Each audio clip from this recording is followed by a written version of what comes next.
haciendo uso de estos programas sociales locos que habían instaurado, ¿no? Entonces, eh, muchos se han comprado casas, las siguen pagando, y como en inflación, el que sale beneficiado es el que pidió el préstamo, porque termina pagando pues con monedas las mensualidades, ¿no? O sea, como que nada.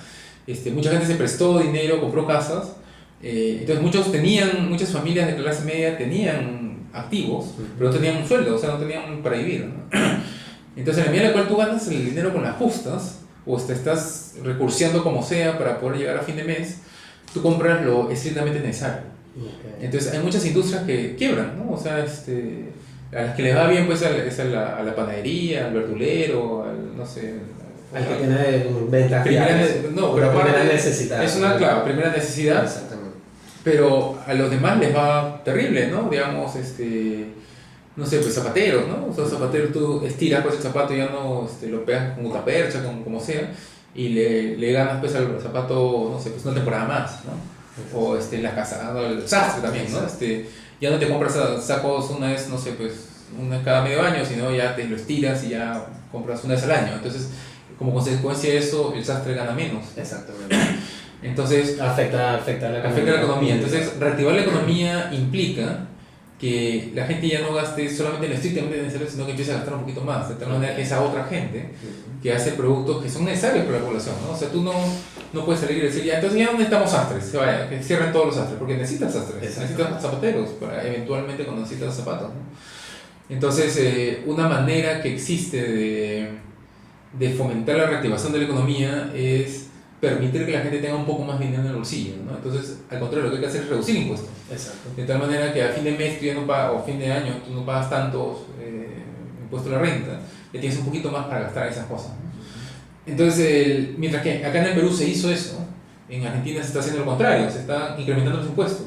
De tal manera que la gente tiene menos plata para justamente esos gastos.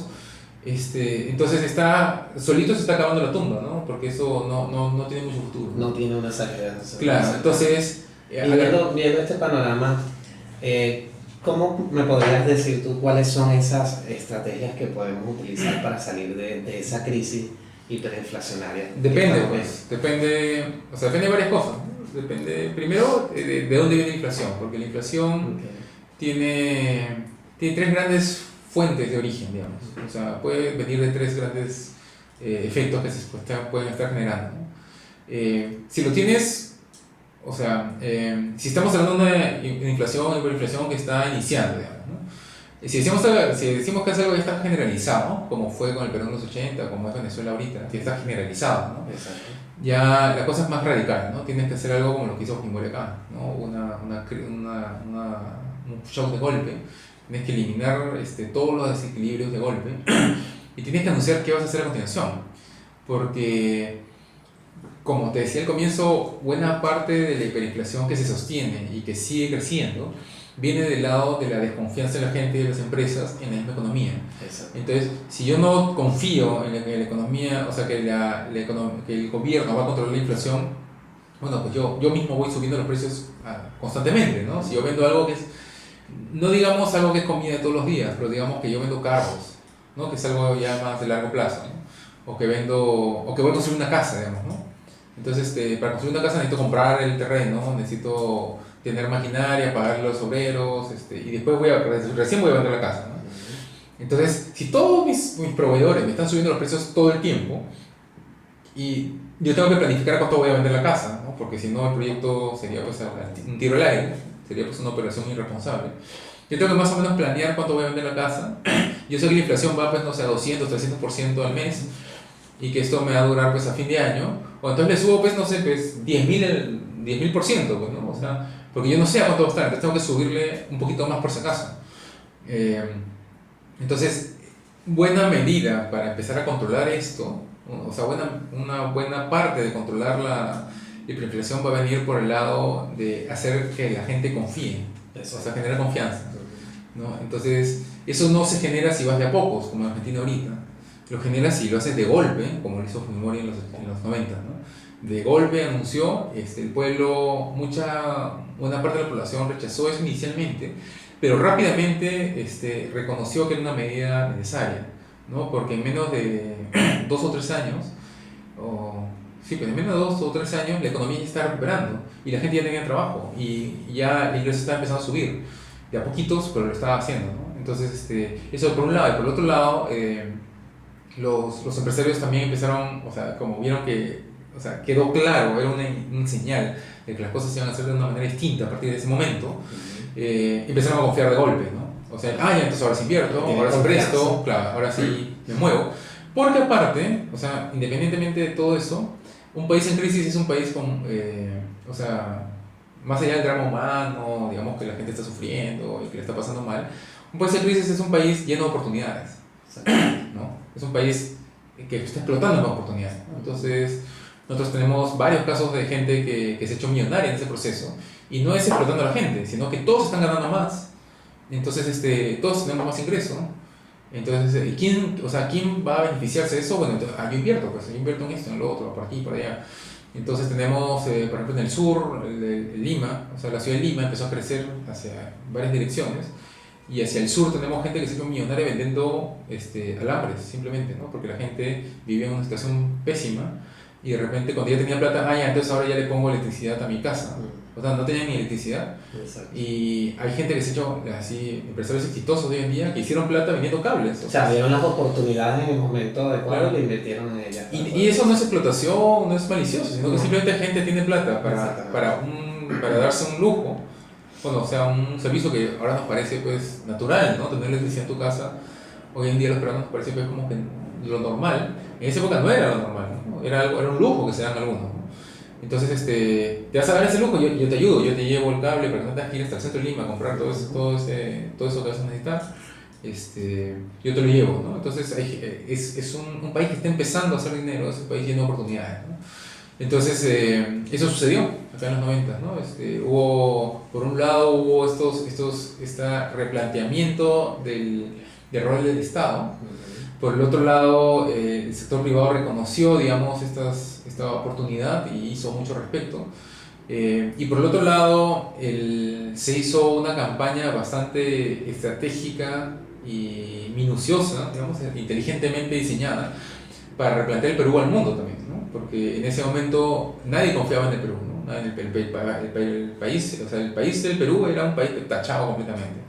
Entonces tuvo que mandar gente a Washington, gente a Europa, gente a China, a todos lados, a explicar cuál era el plan y a ver cómo, y a mostrar cómo estaba teniendo buenos resultados, ¿no? Entonces, en la medida en la cual se hizo ese trabajo en paralelo, se pudo hacer que la gente confíe nuevamente en el país y nuevamente el Fondo Monetario Internacional se empezó a prestar dinero, o sea, el Banco de París, que en el gobierno anterior había sido parte de un discurso pues satánico, ¿no? O sea, tú decías, el Fondo Monetario Internacional nos quiere imponer sus criterios, nos quieren obligar a ser pobres. Y el Fondo Monetario Internacional es un fondo de dinero, ¿no? O sea, que tiene una serie de criterios completamente pues, matemáticos, ¿no? O sea, te presto en la medida en la que me devuelves ese dinero. Exacto. Y si no lo haces, no te presto. Entonces, en cierto momento, a partir de cierto momento, a partir de los finales de los 80, 90, el Fondo Monetario Internacional empezó a reconocer la importancia de valorar también el aspecto político digamos, del país, ¿no? No solamente prestarte si las cifras cuadran, sino si aparte no estás haciendo mataperradas a nivel político, ¿no?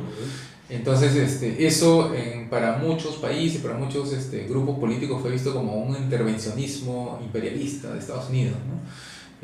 Que lo recibes o no lo recibes, ¿no? O sea, el Perú firmó un convenio con el FMI, que funcionó muy bien, o sea, los resultados son clarísimos, ¿no? O sea, sería infantil discutir los resultados de las reformas del gobierno Fujimori, independientemente de la corrupción que hubo, ¿no? Eso es otro tema aparte, que también es infantil discutirlo. Claramente fue un país, fue un gobierno corrupto, pero por lo menos en el lado de las reformas económicas hizo lo adecuado, ¿no? Llamó a los técnicos que tenía que llamar, implementó las instituciones que tenía que implementar. Sentaron las bases necesarias para poder salir. Claro, y eso, como te digo, de 2 a 7 años después, eso se puede ver claramente en las cifras, ¿no? El Perú empieza a producir más, empieza a invertir mucho más, invierte a exportar más y comienza a cambiar ese escenario que se te claro, y si tú ves el desarrollo del PBI, o sea, de la producción Bruto Interna del Perú, tú vas a ver que en los 90s en los 80s hay unos hipos, okay, ¿no?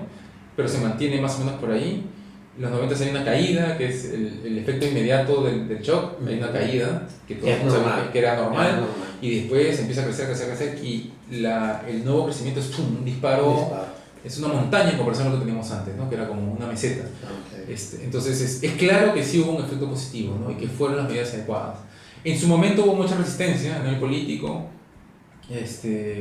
pero poco a poco eso fue callado por los resultados, ¿no? Claro. Independientemente, como te digo, el aspecto político, el aspecto de la corrupción, ¿no? O sea, el segundo gobierno de Fujimori tuvo claramente indicios de corrupción, pues, bastante fáciles de reconocer a nivel económico, o sea, algunas acciones que hace el Estado que tú puedes decir, eso lo están haciendo porque son corruptos. Y aparte a nivel legal, ¿no? Hoy en día el presidente Fujimori está en la cárcel, ¿no? Su hija también está en la cárcel, ¿no? O sea, ese es un tema que, digamos, ya está saldado a nivel histórico, ¿no? Hay gente que todavía te lo va a discutir, digamos, seguidores ¿cómo se llama?, del partido fujimorista, que dicho sea de paso, tiene muy buena base aún, a pesar de todo, ¿cómo se llama?, de todos los anuncios, aparte de todos los indicios de corrupción, aparte de todo eso, o sea, la gente lo sigue apoyando básicamente por el efecto económico, o sea, porque estamos hablando de zonas alejadas de la ciudad que habían sido olvidadas completamente por el aparato estatal centralizado que tenía el Perú.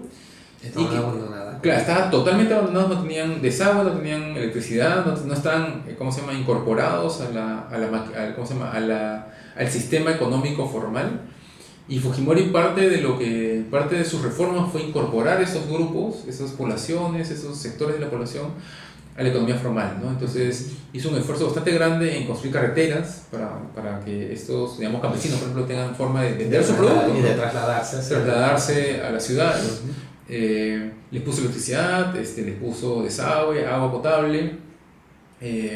Aparte luchó contra el terrorismo, porque en esas zonas había terrorismo bastante fuerte. Entonces se termina venciendo el terrorismo durante el gobierno Fujimori, que también tiene un efecto social y económico bastante fuerte, ¿no? Entonces todas esas acciones que hizo el gobierno Fujimori en estas zonas alejadas hace que estas poblaciones pues tengan un apoyo pues irracional a la propuesta fujimorista, que hasta hoy en día sobrevive, ¿no? Y eso es, como te digo, también un indicio de que las reformas fueron adecuadas, ¿no? Si no, la gente no lo estaría apoyando de una manera tan vehemente, ¿no? Claro. Observando todas estas características y el panorama que me estás planteando del Perú, ¿cómo se asemeja a lo que vemos hoy en día o lo que atraviesa Venezuela? ¿Cuáles son esas semejanzas que podemos ver allí en cuanto a esa situación de incertidumbre, de hiperinflación que está presentando Venezuela? ¿En qué se asemejan estos dos países? O sea, hay un montón de similitudes, ¿no? Quizás lo más fácil de reconocer para la población en general sea el tema de las colas, ¿no? Porque cuando o sea, tú tienes hiperinflación, entonces un Estado no informado, ignorante completamente de la cultura económica que ya se tiene, puede decir, entonces vamos a sacar leyes para controlar los precios, ¿no? Puede ser una opción. Entonces, eso se hizo acá en el Perú y se hace en Venezuela también actualmente, y eso tiene un efecto, pues, ¿cómo se dice? Tiene un efecto colateral negativo, ¿no? Porque claro, formalmente tú estás controlando el precio, ¿no? Las tiendas formales están ofreciendo los productos a los precios que a ti te dio la gana, ¿no? Que no sea del Estado, pero la economía encuentra la manera, ¿no?, de llenar esos huecos, ¿no? Entonces, en la medida en la cual el precio es menor, o sea, idealmente un mercado de competencia, el precio va a ser definido por la oferta y la demanda, ¿no? O sea, hay unos precios a los cuales los productores están dispuestos a producir unas cantidades, ¿no? Entonces, si el precio es mayor, yo voy a estar dispuesto a producir más, ¿no? Porque en ese mercado yo voy a ganar más dinero. Y si el precio baja, yo voy a estar dispuesto a producir menos porque hay otro mercado en el cual voy a ganar más plata, ¿no? Entonces, en el medio en el cual los precios suben y bajan, yo voy a estar movilizando recursos de un mercado a otro para aprovechar esos márgenes de ganancia. Y por el otro lado, en la medida en la cual los precios suben, la gente va a estar dispuesta a consumir menos, ¿no? Y cuando los precios bajan, la gente está dispuesta a consumir más. Eso es a grandes rasgos, ¿no? Hay un montón de casos raros y de consideraciones que hay que tener, pero a grandes rasgos así es como funciona la oferta y la demanda, ¿no? Entonces, solamente hay un precio al cual la gente, los productores van a estar de acuerdo con los consumidores, ¿no? Que es solamente va a haber un precio en el cual lo que los productores están dispuestos a producir equipara a lo que los consumidores están dispuestos a consumir, a ese precio, ¿no? Que los consumidores siempre van a querer pagar menos, eso no es noticia, eso no es novedad, eso se sabe desde la época de Grecia, desde Grecia antigua, hay textos en los cuales te dicen, sí, el consumidor siempre va a querer pagar lo menos posible, ¿no? Claro, usar la menor cantidad de recursos posibles en la adquisición de los recursos que necesitan para poder vivir, ¿no? Porque todo esto nace de que la gente tiene una serie de necesidades, ¿no? Entonces tú necesitas comprar comida para vivir, ¿no? Exacto. Pero esas necesidades no siempre son básicas, a veces son necesidades, ¿cómo se llama? Artificiales, ¿no? Como por ejemplo ir al cine, ¿no? Yo necesito ir al cine, porque necesito relajarme una vez a la semana, ¿no? Y me gusta el cine. Pero si me quitan el cine no me voy a morir, ¿es cierto? Es una necesidad, ¿cómo se llama? Un poco más social, cultural, etc. Entonces, en la medida en la cual tú dejas el mercado que funcione solo, solamente va a haber un precio al cual se está de acuerdo, ¿no? Y el consumidor siempre va a querer pagar menos y el productor siempre va a querer cobrar más también. Eso tampoco no es ninguna novedad, también se sabe desde la época de Grecia antigua, o sea, eso no es ninguna novedad. Es como que es cómico escuchar, no sé si ustedes tienen eso, pero acá en el Perú nuestros congresistas descubren eso una vez cada 3, 4 meses, como de, me he enterado que la gente está insatisfecha con el precio de los espárragos o no sé, de los pepinos. Y eso no debería sorprenderte en lo más mínimo, es algo psicológico, parte de la psique humana, ¿no? Eso desde que somos niños siempre queremos, o sea, eso siempre va a ser así, ¿no?